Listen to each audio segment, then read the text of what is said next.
ओम शांति। आज प्यारे मीठे बाबा की मीठी मुरली सार की डेट है 2 जुलाई 2022।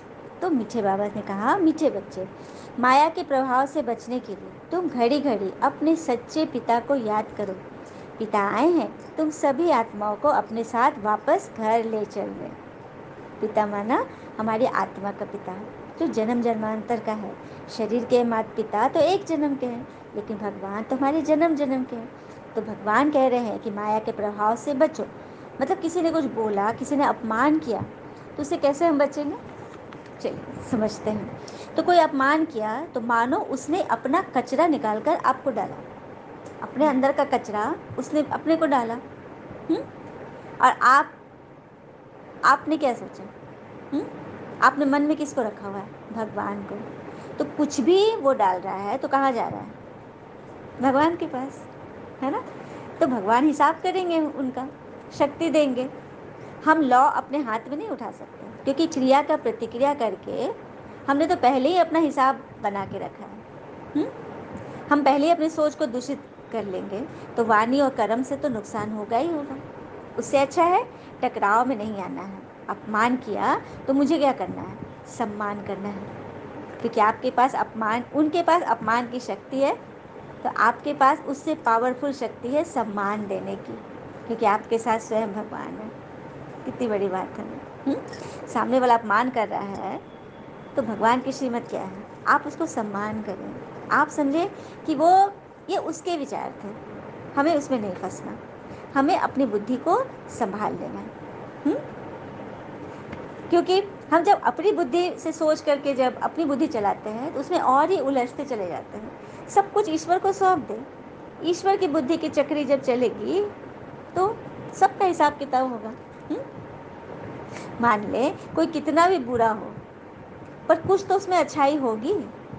हाँ, बचपन से सब थोड़ी बुरा थोड़ी ना है। संग व संस्कार जैसा मिला तो उसने वैसे अपने संस्कार बना लिए। तो आप पाप से दूर रहो, पापी से नहीं। हाँ, तो कुछ भी बुरा हो, क्लेश हो, तो मन में यह सोचे मैं तो भगवान का बच्चा हूँ, भगवान मेरे साथ है। तो ये नेगेटिव बातें किसके पास जा रही है? जिनके पास जा रही है वो सब ठीक करेंगे। वो तो सबका हिसाब किताब देखने वाले हैं। सबका अगला पिछला उन्हीं को मालूम है ना। और अपने मन में, अपने मुख में सदा एक ओरिजिनल स्माइल रखिए। सामने वाला कुछ भी बोले, कैसा भी बर्ताव करे, आपके पास डुप्लीकेट स्माइल नहीं, ओरिजिनल स्माइल है। कितनी बार कोई आपका अपमान करेगा, एक बार नहीं, 2 बार नहीं, 3 बार, 50 बार भी किया, लेकिन आप जब अपने ओरिजिनल स्टेट में टिके रहोगे तो एक दिन वो ज़रूर बदलेगा। कहते हैं ना, ईश्वर के घर देर है अंधेर नहीं। हिम्मत रखिए। यही बाबा कह रहे हैं कि माया का ये प्रभाव है, इससे बचो। प्रश्न, कौन सा राज जानने के कारण तुम बच्चे शांति व सुख नहीं मांगते हो? कौन सा एक राज तुम्हें पता चल गया है जो तुम अब शांति और सुख नहीं मांगते हो? तो कौन सा राज है? तो तुम ड्रामा के राज को जानते हो। इस दुनिया में जो भी सीन चल रहा है, इसके सारे राज को तुम जानते हो। तुम्हें पता है कि ये सब कुछ एक नाटक है। हाँ, हम पहले शांति में जाएंगे, फिर सुख में आएंगे। इसलिए तुम शांति व सुख मांगते नहीं। तुमको पता है कि हम तो स्वयं ही शांत स्वरूप हैं, हमारा निज धर्म ही शांत है। मनुष्य तो अपने स्वधर्म को ही नहीं जानते और ड्रामा के राज को भी नहीं जानते। इसीलिए कहते हैं ना कि मेरे मन को शांति दो, मुझे शक्ति दो। लेकिन तुम्हें मांगने की दरकार नहीं, तुम्हारे पास स्वयं शांति का सागर भगवान बैठे हैं, जो तुम्हें हर पल शांति का दान दे रहे हैं। तो हमें जब स्वयं भगवान से मिल रहा है तो हम किसी और से क्यों उम्मीद करें कि सामने वाला हमसे मीठा बोले तो मैं अब शांत रहूं, सामने वाला मुझे स्वीकार करे, कोई मेरी तारीफ करे तो मैं शांत रहूं? नहीं, मैं खुद हूँ ही शांत। मुझे बढ़कर सबको शांति देनी है। कितनी बड़ी बात है ना। गीत है आज की मुरली का। प्रीतम आय मिलो, प्रीतम आय मिलो, दुखिया जिया बुलाए, प्रीतम आय मिलो। ओम शांति। आत्मा अपने पिता को बुला रही है, अपने प्रीतम को बुला रही है, जो उसे हमेशा प्रीत की रीत सिखा रहे हैं। हाँ, उसे जीवन में सच्चा बनना सिखा रहे हैं। कहते हैं ना, जहाँ पेड़ और पानी साथ हो वहाँ हरियाली अपने आप आ जाती है। तो जीवन भी इसी प्रकार है, जहाँ मन में सरलता और परिवार में संस्कार हो, वहाँ जिंदगी में हरियाली अपने आप आ जाती है। जिस घर में हर एक के मन में सरलता और आपसी प्रेम है, वहाँ हरियाली सुख शांति की तो रहेगी रहेगी। अच्छा, बाबा को नमस्ते। भावना के लिए मुख्य सार, पहले पॉइंट,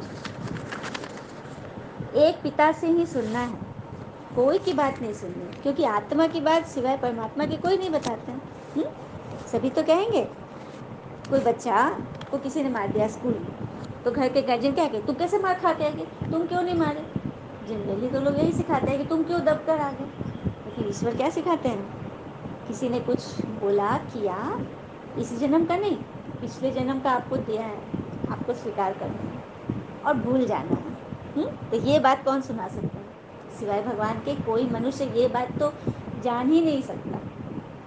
तो ये बात सुननी है और ज्ञान को मुख से रिपीट करना। जितनी बार आप ज्ञान सुनोगे, औरों को बताओगे, औरों के मन को शांति दोगे, आपकी शांति बढ़ती जाएगी, है ना।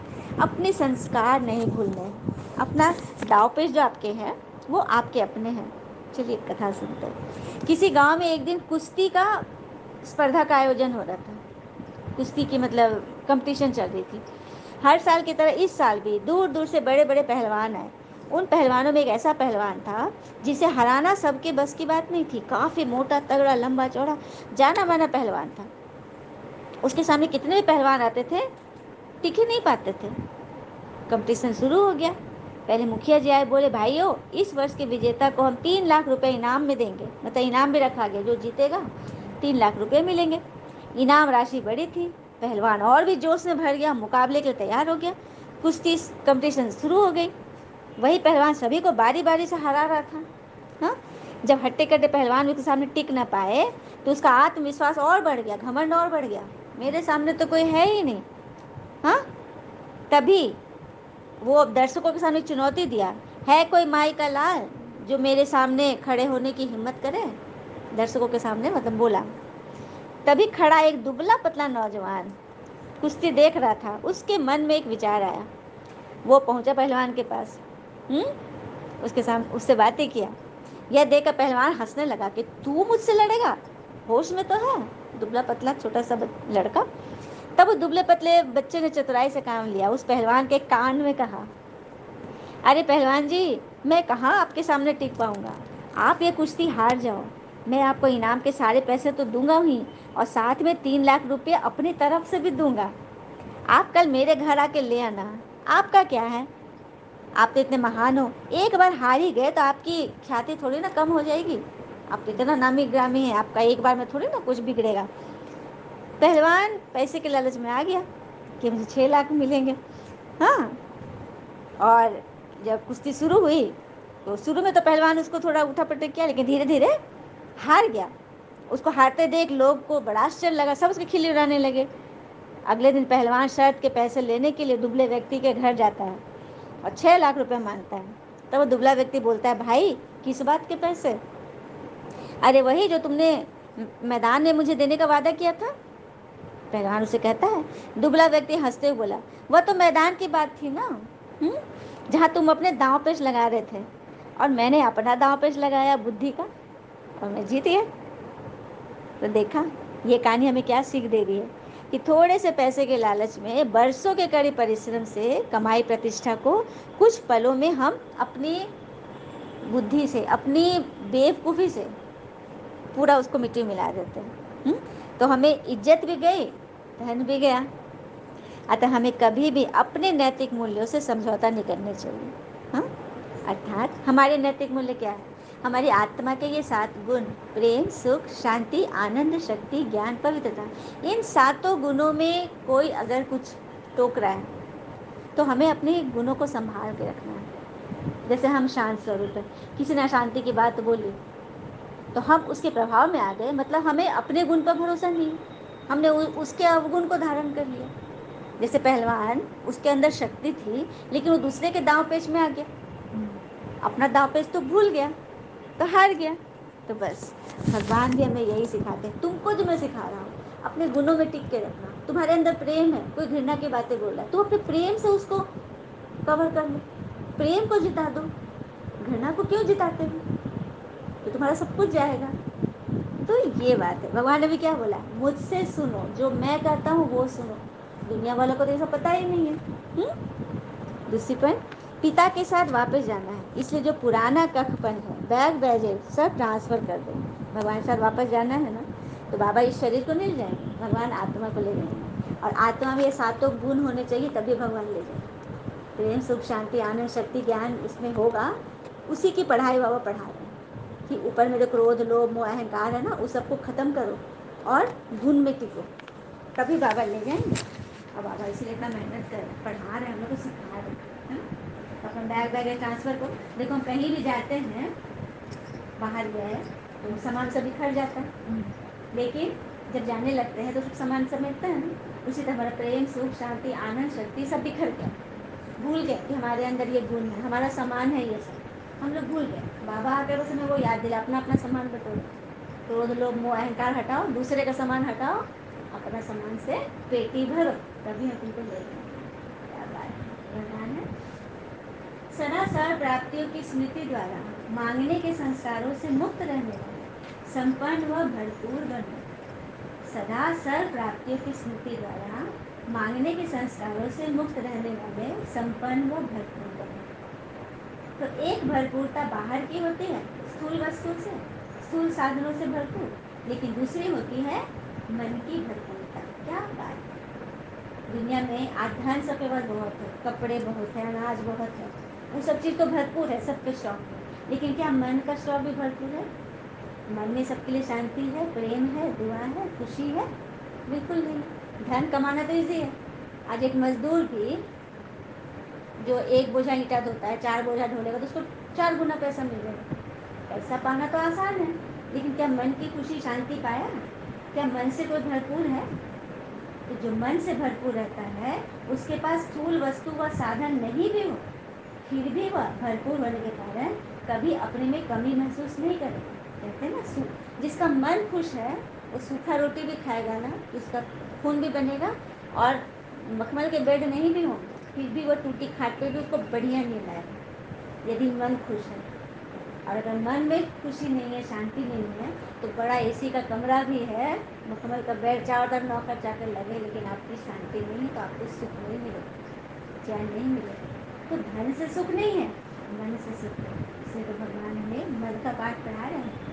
तो सर्व प्राप्तियों से सदा भरपूर बनो, ईश्वर के द्वारा ज्ञान से, गुणों से अपने आप को भरो, तुम कभी दुखी नहीं होगे, हर दुख से तुम ऊपर हो जाओगे। और ऐसे बच्चे सदा यही गीत गाते हैं कि पाना था सो पा लिया। उनमें मांगने के संस्कार नहीं, बल्कि देने के संस्कार हैं। मांगना नहीं उनको किसी से, क्योंकि किसी के पास है नहीं। मन का सुख किसके पास है, प्रेम किसके पास है, हम किससे मांगे? हाँ, हमारे पास है ना, प्रेम का सागर किससे मिला है? भगवान से हम पढ़ रहे हैं, हमारे पास ये गुण है, तो हम बढ़ कर दे, क्यों किसी से मांगे जिसके पास है ही नहीं? क्या हम भिखारी के कटोरे से दान मांगेंगे? हम तो उसमें और दान देंगे ना। तो जो प्रेम, सुख, आनंद, शक्ति का भिखारी है, जिसके पास है ही नहीं, उससे हम उम्मीद कर रहे हैं, तो हम उससे बड़े भिखारी हो गए हैं। तो भिखारी से भी हम मांग रहे हैं, है ना। इसीलिए बाबा कहते हैं अपने आप को राजा बना, क्योंकि भगवान तुमको देगा, सर्व प्राप्तियों से आप भरपूर हो, सदा देने वाले संस्कार, दातापन के संस्कार। स्लोगन, पवित्रता ऐसी अग्नि है जिसमें सभी बुराइयां जलकर भस्म हो जाती है। क्या बात है, जब कोई अग्नि जलाते हैं, उसमें कोई भी चीज़ डालो, क्या होता है, तुरंत में खत्म, जल के भस्म। सोना है, गंदगी, सोनार कैसे साफ करता है, जेवर, उसमें खाद पड़ा होता है, गंदगी होता है, मैल, आग में तपा तपा के उसको गंदगी निकालता है पिन से, है। वही बात है। तो ये पवित्रता, मन की पवित्रता ऐसी अग्नि है जिसमें जो मन में जो बुराइयां होती है ना, किसी की बात है, कोई डर है, कोई गुस्सा है, वो सब बुराइयां हैं, उसको याद की अग्नि में जला, भगवान की ज्ञान में जला, तो जला देंगे। तो हम एक बार किसी को नहीं बोलेंगे, कुछ गुस्सा नहीं करेंगे, क्योंकि जल गया, जो चीज़ जल गया तो है ही नहीं, खत्म हो गया ना।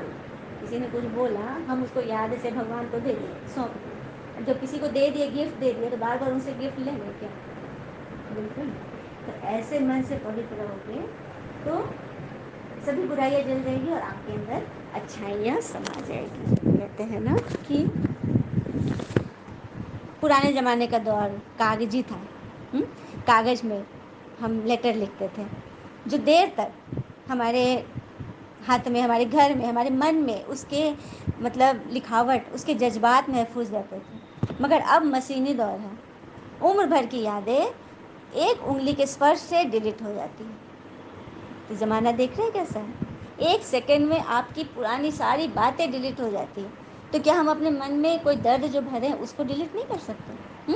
कोई गुस्सा है, किसी के बारे में कोई नफ़रत है, कोई चिंता है, उनको भी एक सेकंड में डिलीट करो। पवित्रता की शक्ति से सारी बुराइयाँ ऐसे ही डिलीट हो जाएगी। अच्छा, ओम शांति। शुक्रिया मीठे बाबा, वो बाबा के प्यारे प्यारे बच्चे। All is well always. ओम शांति।